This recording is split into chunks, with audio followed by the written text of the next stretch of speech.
경제 뉴스가 연예 뉴스처럼 들리는 그날까지 경제 브리핑 불편한 진실.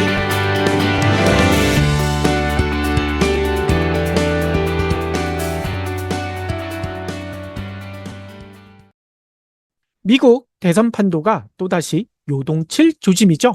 사퇴 압박을 받아왔던 바이든 미국 대통령이 결국 민주당 대선 후보에서 물러나겠다라고 어제 밝혔거든요. 지난달 27일 첫 TV 토론에서 참패한 이후 24일 만입니다. 바이든은 현재 코로나 확진으로 사저에서 격리 중이라고 하더라고요. 몸도 아픈데다 오바마 전 대통령 등 우군들까지 등을 돌리면서 사퇴 결심을 굳힌 것으로 보입니다. 특히 같이 치러지는 상원 선거에서도 공화당의 전패할 가능성마저 점쳐지고 있거든요. 대통령에다 상원까지 잃는다면 미국 민주당에게는 악몽일 수밖에 없죠. 그래서 바이든은 결국 사퇴를 결심한 것으로 보인다는 거예요. 이에 따라 다소 싱겁게 끝날 수도 있었던 미 대선 열기가 다시 뜨거워질 조짐인데요. 그런데 여기서 그치지 않죠. 우리 경제에도 많은 영향을 줄 수 있을 것으로 보이거든요. 도대체 어떤 영향일까요? 또 트럼프가 두려워하는 두 가지 변수는 뭘까요?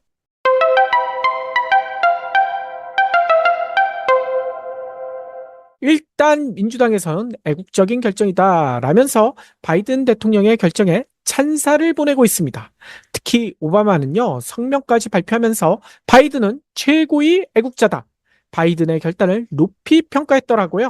다만 오바마는 바이든 대신 11월 대선에 출마할 민주당 후보로 누가 좋을지에 대해서는 언급하지 않았다고 하더라고요.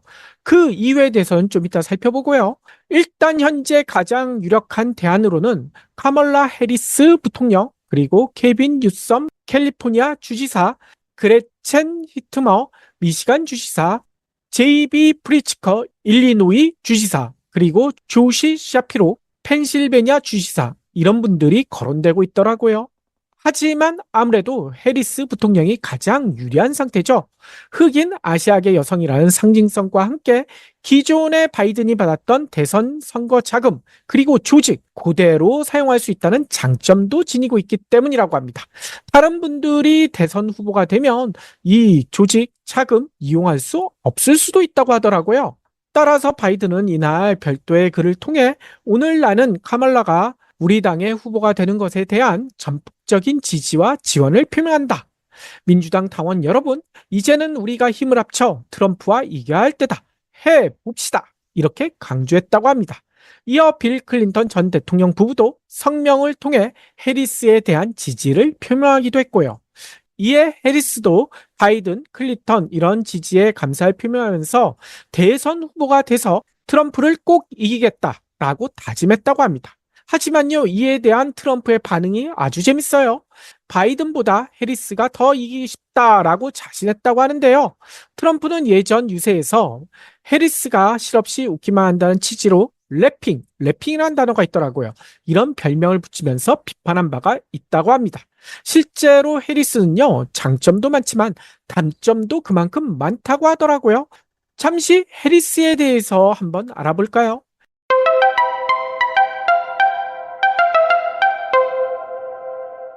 해리스는 미국 최초의 흑인 아시아계 부통령이자 여성 부통령 타이틀도 지니고 있다고 합니다.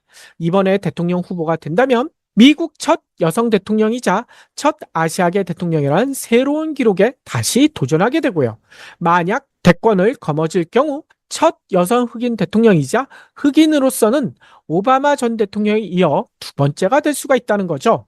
이처럼 해리스는 백인과 남성이 주류였던 미국 사회에서 유리천장을 깨고 최초의 역사를 써온 입지전적인 인물이라고 합니다. 아프리카계 자메이카 이민자 출신인 아버지, 그리고 인도 이민자 출신의 어머니 사이에서 태어난 해리스는 흑인이자 인도계라는 정체성도 지니고 있다는 거예요. 따라서 어린 시절부터 보이지 않는 차별도 많이 받았다고 합니다. 다만 재미난 것은요, 흑수저 출신일 줄 알았는데 그거는 분명히 아니라고 하더라고요. 바로 이 점이 해리스의 약점으로도 거론되고 있는데요. 아버지는 스탠퍼드 대학 경제학과 교수였고요. 어머니는 캘리포니아 버클리에서 암을 연구한 과학자였다고 합니다. 게다가 왜 할아버지는 인도 고위 공직자 출신으로 엘리트 집안이었다는 거예요. 덕분에 해리스는 유년기와 청소년기에 백인이 대부분인 소위 화이트 커뮤니티에서 자라났다고 합니다. 이 덕분에 흑수저는 당연히 아니었지만요. 소수 인종으로서 위화감을 겪기도 했다고 하더라고요. 이런 해리스가 비로소 안정을 찾은 것은 대학 때부터라고 합니다. 흑인 대학에 진학하길 원한 해리스가 직접 선택한 곳이 바로 워싱턴 DC의 흑인 명문 대학인 하워드대였다는 거예요. 이 하워드대, 흑인 엘리트 학생들이 엄청 많은 곳으로 유명하다고 해요. 이런 흑인 엘리트 학생들 사이에서 비로소 해리스는 자신의 정체성을 확고히 할 수 있었고요. 이후 여자 오바마라는 별명을 얻기도 했다고 합니다. 해리스는 정치학과 경제학을 전공한 뒤에 캘리포니아대에서 로스쿨을 거쳐 변호사 자격 시험을 통과했고요. 지방검사로 법조계에 첫 발을 내디뎠다고 합니다. 이후 2004년 흑인 여성으로서는 처음으로 샌프란시스코 지방검사장에 오른 데 이어 2011년에는 캘리포니아주 법무장관 겸 검찰총장으로 선출됐었다고 해요. 그리고 2017년에는 흑인 여성으로서 처음으로 캘리포니아주 연방상원의원에도 선출됐다고 합니다. 이어 2020년 55세 나이에 바이든 전 대통령의 러닝메이트로 부통령 후보에 낙점된 뒤 대선 승리로 백악관에 입성하는 기록도 남겼죠. 특히 해리스가 미 유권자에게 처음 얼굴을 각인시킨 것이 바로 2020년 대선, 바로 한 해 전인 2019년 민주당 대선 경선 출마 당시 TV 토론에 해리스가 나왔었거든요. 특히 그해 6월 첫 TV 토론에서 송곳 같은 질문으로 바이든 당시 후보를 강하게 밀어붙여 강한 인상을 남겼다고 합니다. 이처럼요, 검사 출신인 해리스는 날카로운 언변을 지니고 있다는 거예요. 이게 바로 해리스의 주요 강점이라는 거죠. 게다가 앞서 설명드린 것처럼 소수인종이자 여성, 미국 비주류 사회에 어필한다는 점도 무기로 떠오르고 있다고 합니다. 하지만요, 해리스 약점도 분명하다고 해요. 정치인으로서는 카리스마가 좀 부족하고요. 대중적인 인기도 없다는 비판을 받았다는 거예요. 실제로 해리스는 부통령 재직 시 이렇다 할 존재감을 보인 적이 거의 없었다라는 지적을 받아오고 있다고 합니다. 각종 여론조사에서도 트럼프와의 대결에서 밀리는 것으로 현재 나타나고 있고요. 실제로 지난 19일 폴리티코란 매체에서 이렇게 평가하기도 했다는 거예요. 해리스의 트럼프 상대 경쟁력이 오히려 바이든보다 못한 것으로 평가되고 있다. 해리스로 바뀌더라도 트럼프에게 탈탈 털릴 수도 있다. 뭐 이런 얘기겠죠. 이에 따라 다른 대안도 찾을 것으로 보인다라는 이야기가 나오고 있다고 합니다.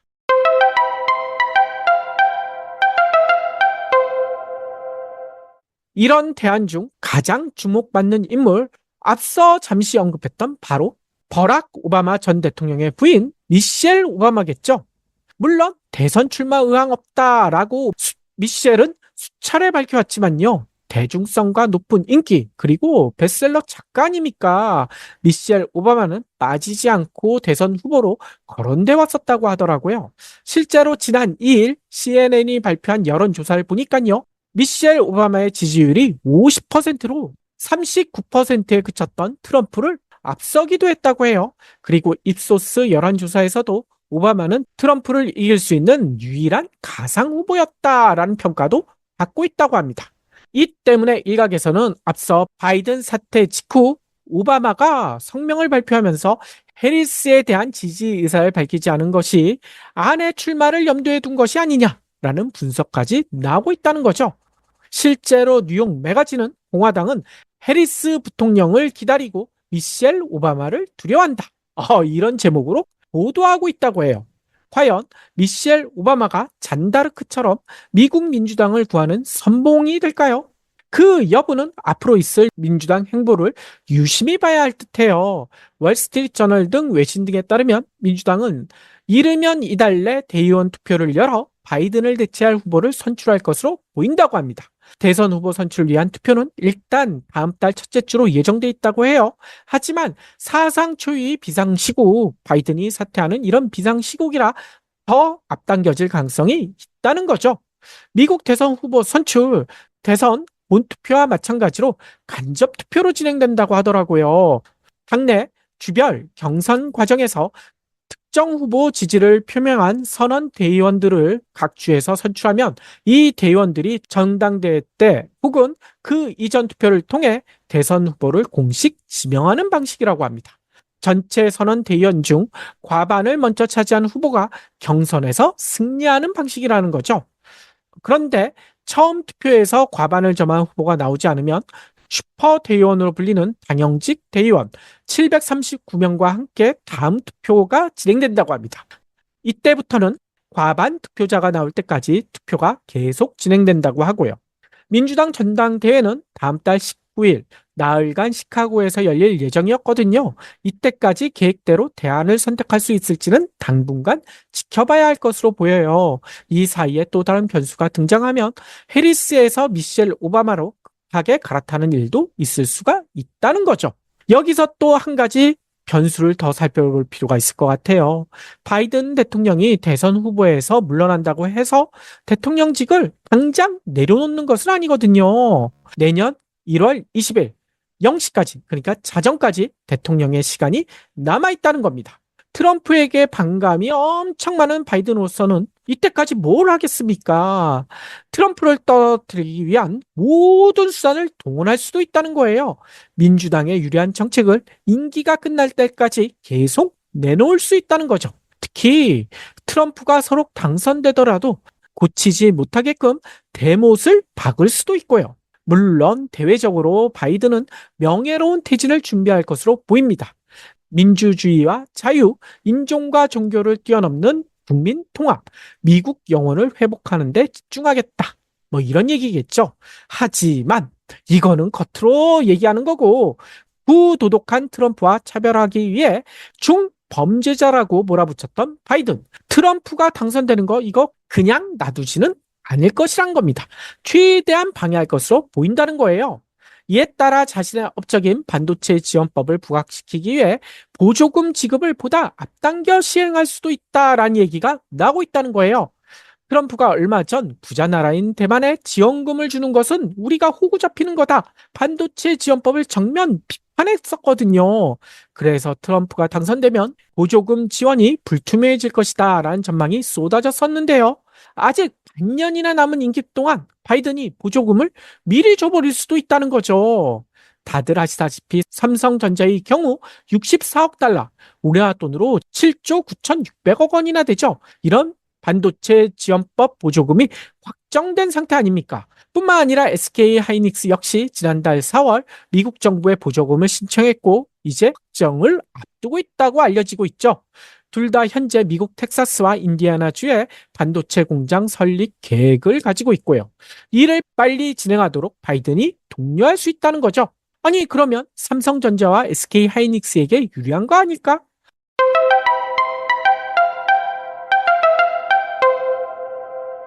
그렇지만도 않을 수도 있다는 겁니다. 상식을 뛰어넘는 트럼프가 당선이 된다면 그동안 받은 거 다시 토해내게 만들 수도 있기 때문이라는 거예요. 따라서 삼성전자와 SK 하이닉스로서는 이러지도 저러지도 못하는 상황에 빠질 수도 있다는 거죠. 뿐만 아니라 트럼프가 폐기를 예고했던 인플레이션 감축법 IRA도 마찬가지라고 해요. 트럼프는 재선에 성공하면 전기차 정책은 폐지하고 화석 연료 활용은 확대하겠다라고 공언을 했죠. 여기에 공화당이 상하원 과반 의석까지 차지하게 되면 IRA의 대폭 수정은 물론 극단적으로는 폐지도 가능해집니다. 만약 그렇게 된다면 우리나라의 전기차, 2차 전지, 신재생 에너지 산업 타격을 크게 입을 수밖에 없죠. 특히 우리나라의 최대 수출국, 이젠 중국이 아니잖아요. 미국이 떠오른 상황에서 이런 일이 벌어진다면 우리 수출 흔들릴 수가 있다는 거죠. 이를 막기 위해서라도 미 대선도 중요하지만 미 상하원 선거에도 주목해야 될 것 같아요. 적어도 하원만큼은 민주당이 다수당을 차지해야 IRA가 수정되거나 폐지되는 것을 막을 수도 있기 때문이라는 거예요. 따라서 바이든은 남은 임기 동안 IRA가 미국 내 일자리를 많이 만들었다는 것을 미국 국민들에게 각인시키려고 노력할 것으로 보인다는 거예요.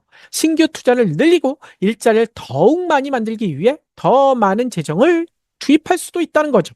역대 최고치를 찍고 있는 국채 발행, 여기서 멈추지 않고 더 늘릴 가능성도 있다는 겁니다. 역대급 재정 적자에다 예전에도 말씀드렸다시피 국방비보다 국채 이자를 더 많이 내는 거, 이거 엄청 부담스럽지만 이것저것 가릴 때가 아니라는 거예요. 트럼프와 공화당이 대통령부터 미 상하원을 휩쓰는 것을 막기 위해 남은 6개월 동안 바이든 모든 것을 쏟아부을 수도 있다는 겁니다. 이 때문에 국채 이자 더욱 올라갈 수밖에 없어 보인다는 거예요. 그런데 이런 상황에서 기준금리의 깜짝 인하도 단행할 수도 있어 보여요. 트럼프가 금리 내리면 반칙, 지난주에 이렇게 경고를 했었잖아요.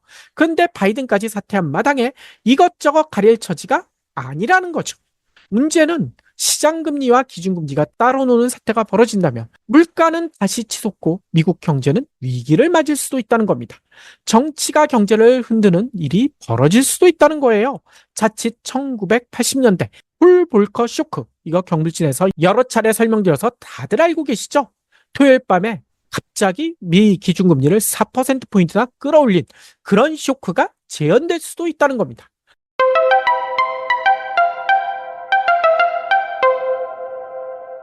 바이든의 갑작스러운 사태가 앞으로 미국 정세는 물론 세계의 경제까지도 뒤흔들어 놓을 수도 있다는 거예요.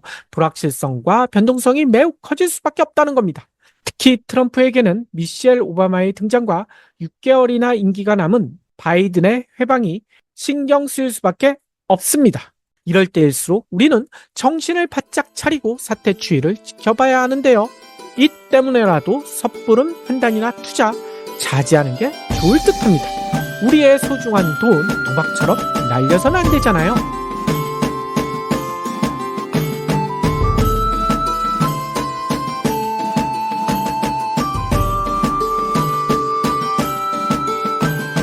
경불진 완주해주셔서 감사합니다. 하트 투척, 댓글 남기기, 링크 공유, 계좌 후원 등 경불진 두 PD에게 힘을 보태주세요. 더 좋은 내용으로 보답하겠습니다.